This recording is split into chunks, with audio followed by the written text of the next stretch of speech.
सियापति रामचंद्र की जय। श्री रामचंद्र जी की छवि देखकर कोई एक दूसरी सखी कहने लगी, यह वर जानकी के योग्य है। हे सखी, यदि कहीं राजा ने इन्हें देख ले तो प्रतिज्ञा छोड़कर हठपूर्वक इन्हीं से जानकी का विवाह कर देंगे। किसी ने कहा, राजा ने इन्हें पहचान लिया और मुनि के सहित इनका आदर पूर्वक सम्मान किया है, परंतु हे सखी, राजा अपना प्रण नहीं छोड़ता। वह होनहार के वशीभूत होकर हठपूर्वक अविवेक ही आश्रय लिए प्रण पर अड़े रहने की मूर्खता नहीं छोड़ता। कोई कहती है, यदि विधाता भले हैं और सुना जाता है कि वे सबको उचित फल देते हैं, तो जानकी जी को यही वर मिलेगा। हे सखी, इसमें संदेह नहीं है। जो दैव योग से ऐसा संयोग बन जाए तो हम सब लोग कृतार्थ हो जाएं। हे सखी, मुझे तो इसी से इतनी अधिक आतुरता हो रही है कि इसी नाते कभी ये यहाँ आएंगे, नहीं तो विवाह ना हुआ तो। हे सखी सुनो, हम सबको इनके दर्शन दुर्लभ हैं। यह संयोग तभी हो सकता है जब हमारे पूर्व जन्मों के बहुत पुण्य हो। दूसरी ने कहा, हे सखी, तुमने बहुत अच्छा कहा, इस विवाह से सभी का परम हित है। किसी ने कहा, शंकर जी का धनुष कठोर है और ये सांवले राजकुमार कोमल शरीर के बालक हैं। हे सयानी, सब असमंजस ही है। यह सुनकर दूसरी सखी कोमलवाड़ी से कहने लगी, हे सखी, इनके संबंध में कोई कोई ऐसा कहते हैं कि ये देखने में तो छोटे हैं, पर इनका प्रभाव बहुत बड़ा है। जिनके चरण कमलों की धूलि का स्पर्श पाकर अहिल्या तर गई, जिसने बड़ा भारी पाप किया था, वे क्या शिव जी का धनुष नहीं तोड़े रहेंगे। इस विश्वास को भूल कर भी नहीं छोड़ना चाहिए। जिस ब्रह्मा ने सीता को संवार कर रचा है, उसी ने विचार कर सांवला वर भी रच रखा है। उसके ये वचन सुनकर सब हर्षित हुई और कोमलवाड़ी से कहने लगी, ऐसा ही हो। सुंदर मुख और सुंदर आंखों वाली स्त्रियां समूह की समूह हृदय से हर्षित होकर फूल बरसा रही हैं। जहाँ जहाँ दोनों भाई जाते हैं, वहाँ वहाँ परम आनंद छा जाता है। दोनों भाई नगर के पूरब ओर गए, जहाँ धनुष यज्ञ के लिए रंगभूमि बनाई गई थी। बहुत लंबा चौड़ा सुंदर ढाला हुआ पक्का आंगन था, जिस पर सुंदर और निर्मल वेदी सजाई गई थी। चारों ओर सोने के बड़े बड़े मंच बने थे, जिन पर राजा लोग बैठेंगे। उनके पीछे समीप ही चारों ओर दूसरे मचानों का मंडलाकार घेरा सुशोभित था। वह कुछ ऊंचा था और सब प्रकार से सुंदर था। जहाँ जाकर नगर के लोग बैठेंगे, उन्हीं के पास विशाल एक सुंदर सफेद मकान अनेक रंगों के बनाए गए हैं, जहाँ अपने अपने कुल के अनुसार सब स्त्रियां यथा योग्य जिसको जहाँ बैठना उचित है बैठकर देखेंगी। नगर के बालक कोमल वचन कह कहकर आदर पूर्वक प्रभु श्री रामचंद्र जी को यज्ञशाला की रचना दिखा रहे हैं। सब बालक इसी बहाने प्रेम के वश होकर श्री राम के मनोहर अंगों को छूकर शरीर से पुलकित हो रहे हैं और दोनों भाइयों को देख देखकर उनके हृदय में अत्यंत हर्ष हो रहा है। श्री रामचंद्र जी ने सब बालकों को प्रेम के वश जानकर यज्ञ भूमि के स्थानों को प्रेम पूर्वक प्रशंसा की। इससे बालकों का उत्साह, आनंद और प्रेम और भी बढ़ गया, जिससे वे सब अपनी अपनी रुचि के अनुसार उन्हें बुला लेते हैं और प्रत्येक के बुलाने पर दोनों भाई प्रेम सहित उनके पास चले जाते हैं।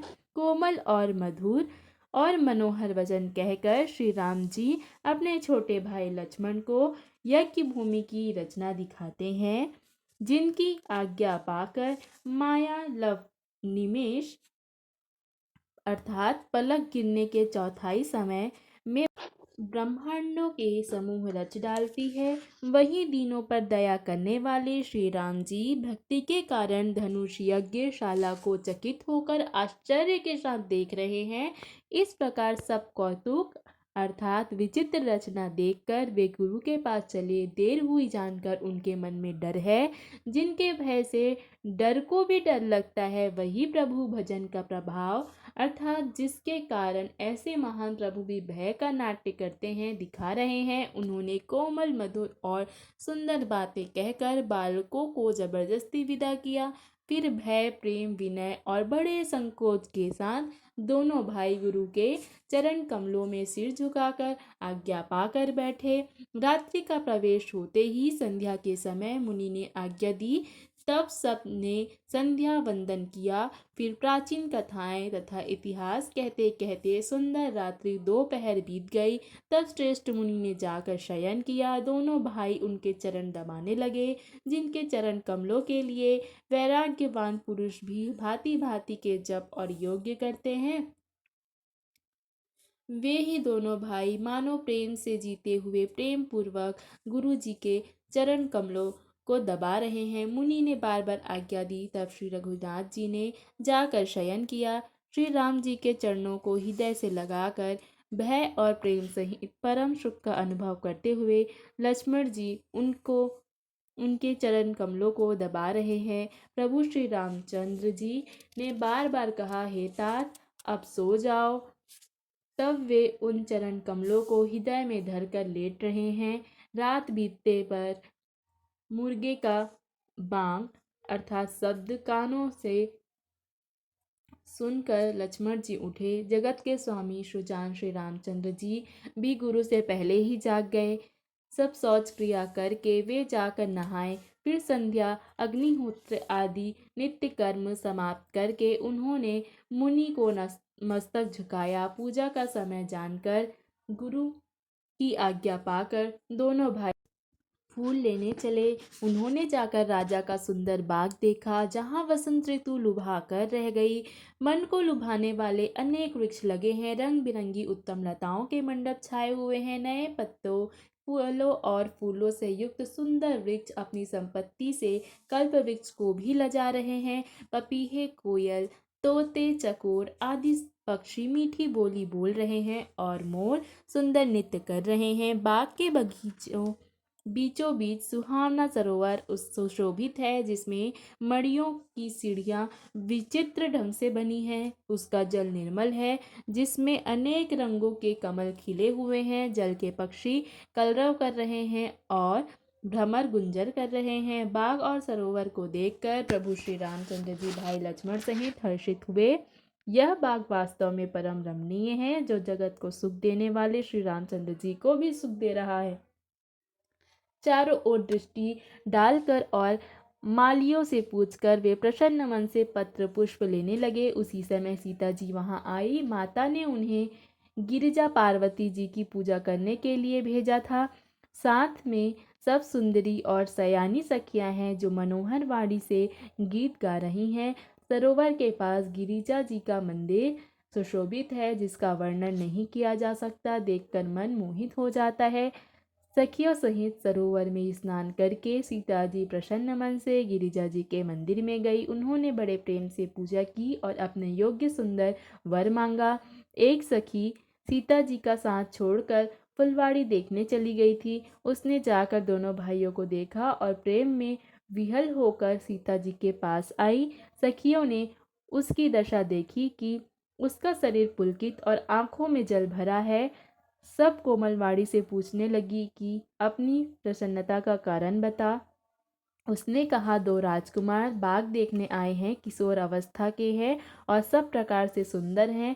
वे सांवले और गोरे रंग के हैं। उनके सौंदर्य को मैं कैसे बखान करूं? वाड़ी बिना नेत्र की है और नेत्रों के बिना वाड़ी नहीं है। यह सुनकर और सीता जी के हृदय में बड़ी उत्कंठता जानकर सब सयानी सखियां प्रसन्न हुई। तब एक सखी कहने लगी, हे सखी, ये वही राजकुमार हैं जो सुना है कल विश्वामित्र मुनि के साथ आए हैं और जिन्होंने अपने रूप की मोहिनी डालकर नगर के स्त्री पुरुषों को अपने वश में कर लिया है। जहाँ तहाँ सब लोग उन्हीं की छवि का वर्णन कर रहे हैं। अवश्य चलकर उन्हें देखना चाहिए, वे देखने ही योग्य हैं। उसके वचन सीता जी को अत्यंत ही प्रिय लगे और दर्शन के लिए उनके नेत्र अकुला उठे। उसी प्यारी सखी को आगे करके सीता जी चली। पुरानी प्रीति को कोई लख नहीं पाता। अब आप अपनी नेत्रों को बंद करके मन की आंखों से ये दृश्य देखने की कोशिश करिए।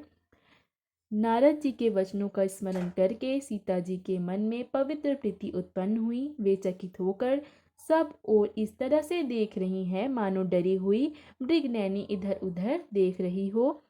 कंकण अर्थात हाथों में के जो कड़े हैं, गर्दनी और पायजेब के शब्द सुनकर श्री रामचंद्र जी के हृदय में विचार कर लक्ष्मण से कहते हैं, यह ध्वनि ऐसी आ रही है मानो कामदेव ने विश्व को जीतने का संकल्प करके डंके पर चोट मारी है। ऐसा कहकर श्री राम जी ने फिर कर उस ओर देखा। श्री सीता जी के मुख रूपी चंद्रमा को निहारने के लिए उनके नेत्र चकोर बन गए, सुंदर नेत्र स्थिर हो गए, टकटकी लग गई। जैसे निमि अर्थात जनक जी के पूर्वज ने, जिसका सब की पलकों में निवास माना गया है, बेटी दामाद के मिलन प्रसंग को देखना उचित नहीं, इस भाव से सकुचाकर पलकें छोड़ दी, पलकों में रहना छोड़ दिया, जिससे पलकों का गिरना रुक गया।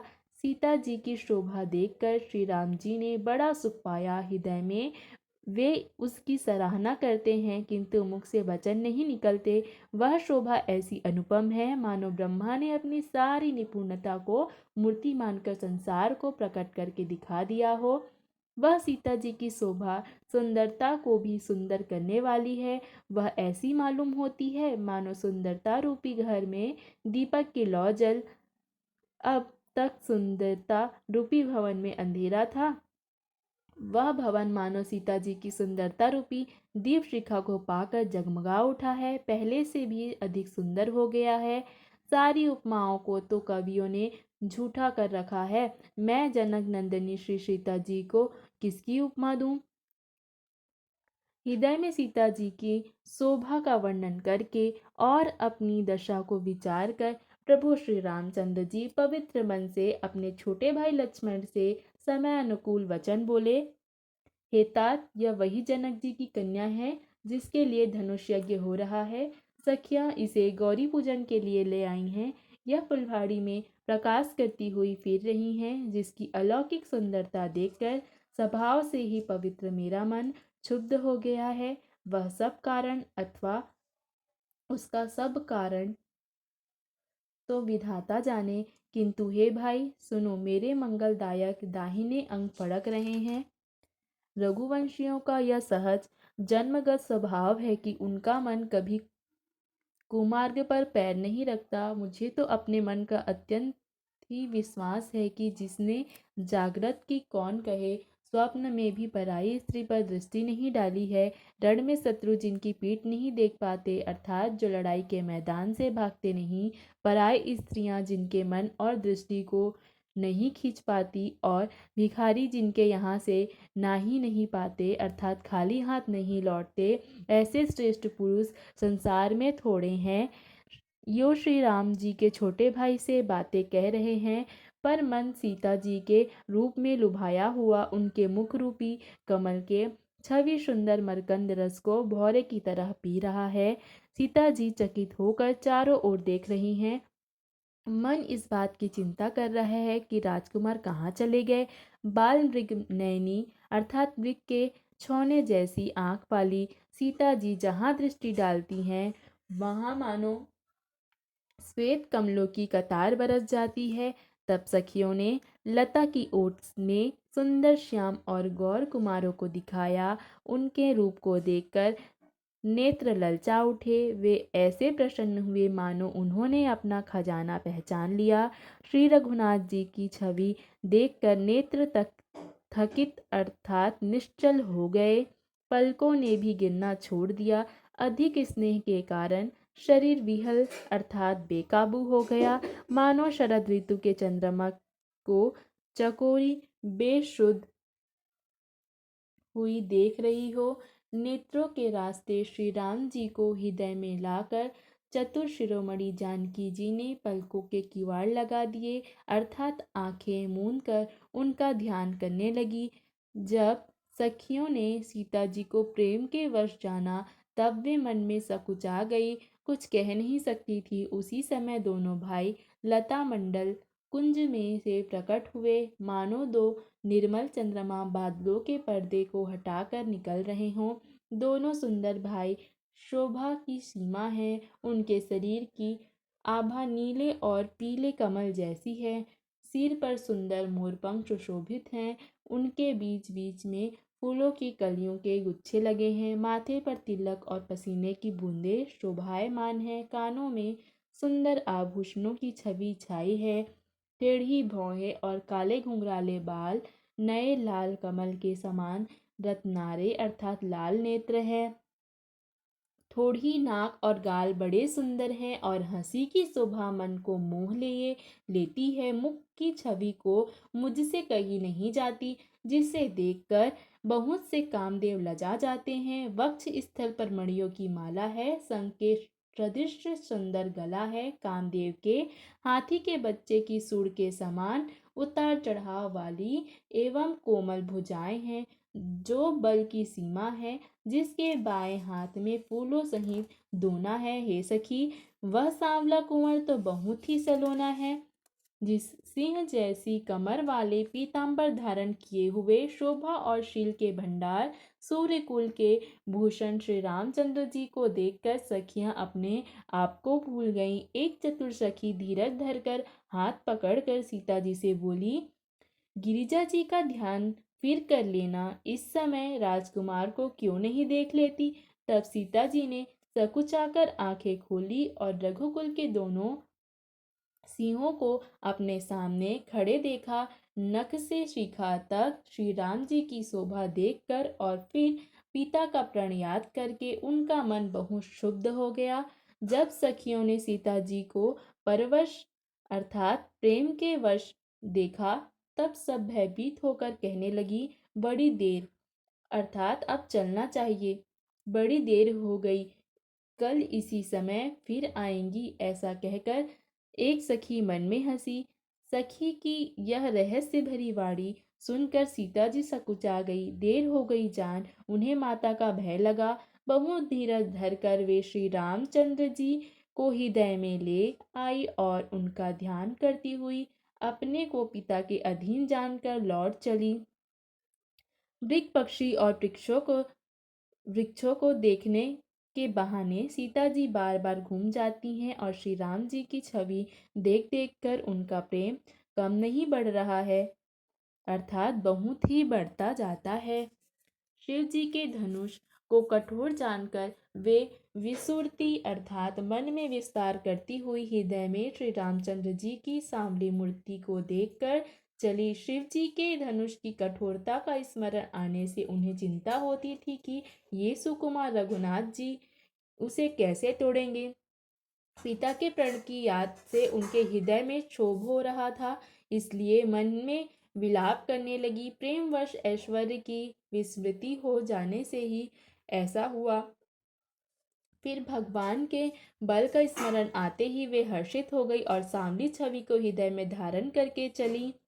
प्रभु श्री राम जी ने जब सुख स्नेह शोभा और गुणों की खान श्री जानकी जी को जाती हुई जाना, तब परम प्रेम की कोमल स्याही बनाकर उनके स्वरूप को अपने सुंदर चित्तरूपी भित्ति पर चित्रित कर लिया। सीता जी पुनः भवानी जी के मंदिर में गई और उनके चरणों की वंदना करके हाथ जोड़कर बोली, हे श्रेष्ठ पार्वती, पर्वतों के राजा, हिमाचल की पुत्री पार्वती, आपकी जय हो, जय हो। हे महादेव जी के मुख रूपी चंद्रमा की अर्थात और टकटकी लगाकर देखने वाली चकोरी, आपकी जय हो।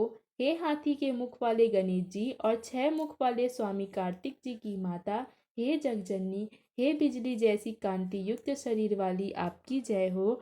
आपका न आदि है, मध्य है और न अंत है। आपके असीम प्रभाव को वेद भी नहीं जानते। आप संसार को उत्पन्न, पालन और नाश करने वाली हैं। विश्व को मोहित करने वाली और स्वतंत्र रूप से विहार करने वाली हैं। पति को इष्ट देव मानने वाली श्रेष्ठ नारियों में हैं। हे माता, आपकी प्रथम गणना है। आपकी अपार महिमा को हजारों सरस्वती और शेष जी भी नहीं कह सकते। हे भक्तों को मुंह मांगा वर देने वाली, हे त्रिपुर के शत्रु शिव जी की प्रिय पत्नी, आपकी सेवा करने से चारों फल सुलभ हो जाते हैं। हे देवी, आपके चरण कमलों की पूजा करके देवता, मनुष्य और मुनि सभी सुखी हो जाते हैं। मेरे मनोरथ को आप भली भांति जानती हैं, क्योंकि आप सदा सबके हृदय रूपी नगरी में निवास करती हैं। इसी कारण मैंने उसको प्रकट नहीं किया। ऐसा कहकर जानकी जी उनके चरण पकड़ लिए। पार्वती जी सीता जी के विनय और प्रेम के वश में हो गई। उनकी माला खिसक पड़ी और मूर्ति मुस्कुराई। सीता जी ने आदरपूर्वक उस प्रसाद माला को सिर पर धारण किया। पार्वती जी का हृदय हर्ष से भर गया और वे बोली, हे सीता, हमारी सच्ची असीम सुनो।